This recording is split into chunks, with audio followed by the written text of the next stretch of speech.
Hello everyone, welcome back to the channel. At dawn, silence hung over the South China Sea. The world's most contested waters shimmered under the pale light of sunrise. Yet beneath that calm surface, tensions had been building for weeks, invisible, like the pressure before a storm. And then, within minutes, everything changed. 5 Chinese missiles struck a United States Navy carrier, igniting one of the most dangerous military incidents in recent history. What followed would redefine the boundaries of modern naval warfare, test the limits of technology, and shake the very foundations of global power.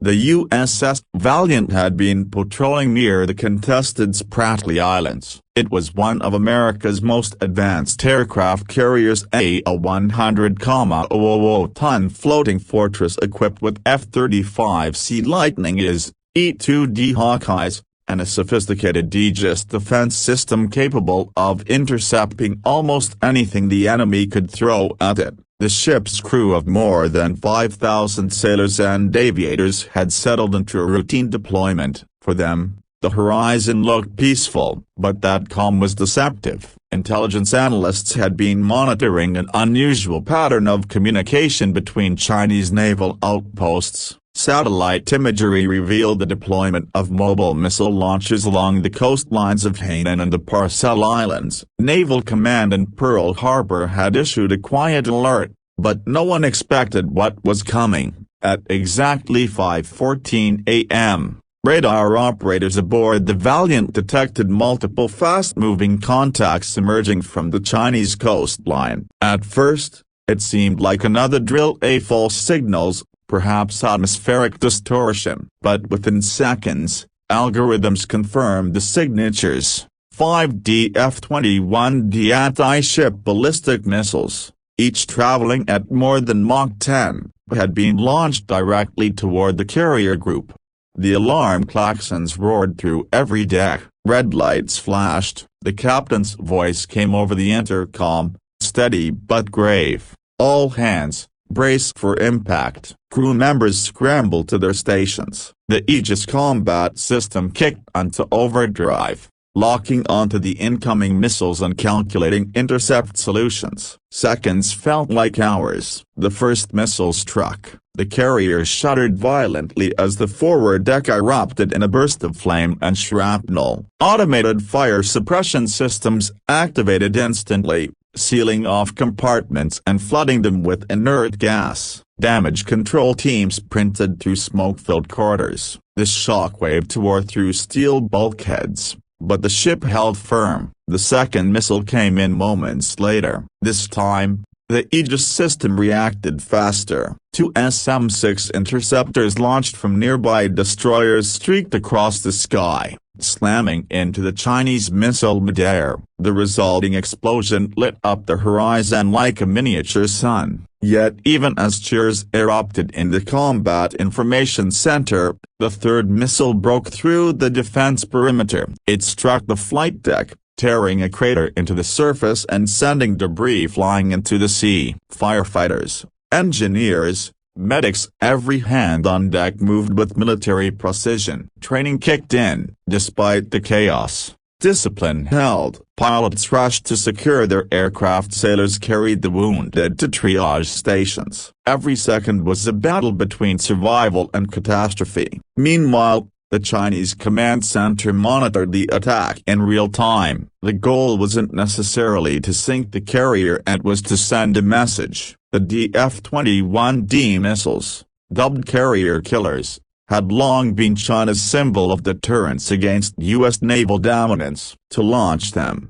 even as a warning shot, was a calculated gamble, a geopolitical signal wrapped in steel and fire. Back aboard the Valiant, the fourth missile hit. It struck near the stern, damaging the propulsion systems and knocking out one of the carrier's defensive radars. But the ship refused to die. Emergency power rerouted through auxiliary systems. The captain ordered countermeasures deployed, electronic jamming, decoy drones, and radar spoofing systems. The fifth missile, confused by the barrage of electronic noise, missed its target by less than 100 meters. exploding harmlessly in the sea.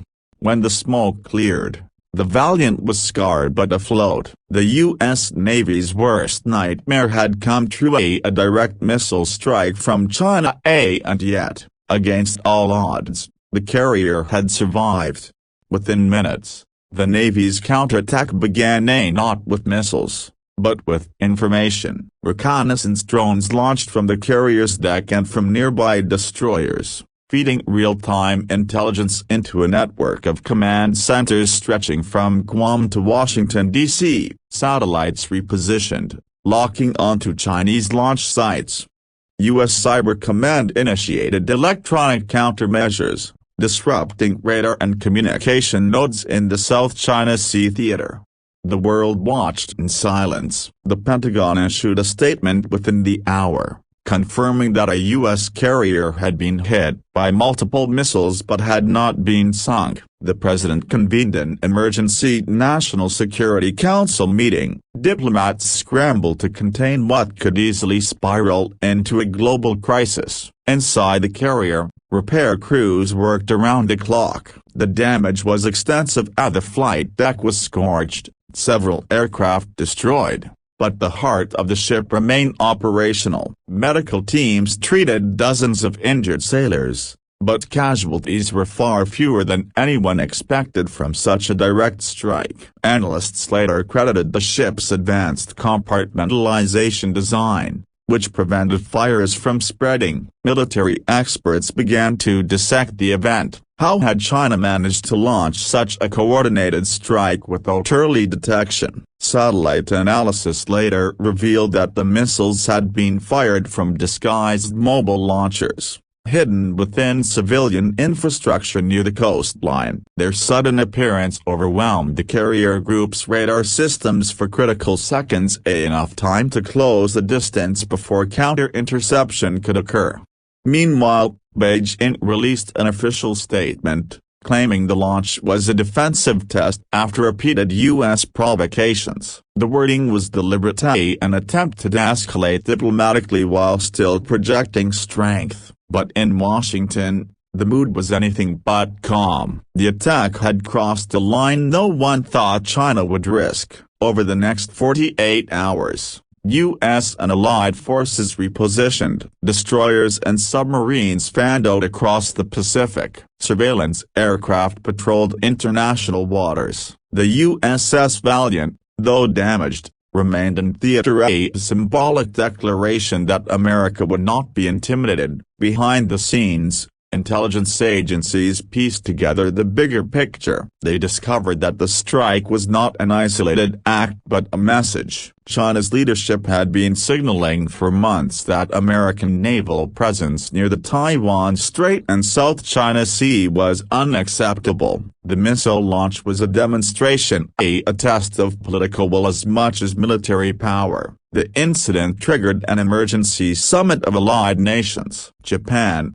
Australia, and the United Kingdom condemned the attack and pledged support. NATO invoked consultations under Article 4, warning that any further escalation would result in collective defense measures. Markets trembled. Oil prices spiked. Social media exploded with speculation that World War III might be near. Yet amid all the chaos, one fact stood out: the Valiant had survived. The carrier's resilience became a symbol of deterrence in itself. Engineers studied its performance in detail. The combination of advanced radar systems, decoy drones, and electronic warfare suites had saved it from total destruction. The incident accelerated plans for next-generation naval defenses, including laser interceptors and hypersonic missile countersystems. For the crew who lived through it, the memories would never fade. In interviews later declassified, sailors described the terrifying seconds between radar warnings and impact as a feeling of helplessness, the deafening roar, the heat of explosions, and the relief that followed when they realized the ship still floated. Many credited their survival to discipline and the unshakable calm of their commanding officers. From a strategic standpoint, The missile strike redefined naval warfare. It proved that even the most advanced carriers were not invincible. It underscored the importance of mobility, intelligence, and network defense rather than sheer firepower. For the U.S. Navy, it was a wake-up call, a reminder that dominance at sea required not just technology, but adaptability. As for China, the message had been sent, but the cost was high. Global backlash was swift. Sanctions discussions began immediately in the United Nations. Several nations suspended joint maritime projects with Beijing. The Chinese government denied responsibility, claiming rogue elements had initiated the strike, a narrative few believed. In the months that followed, the South China Sea became one of the most heavily monitored regions on Earth.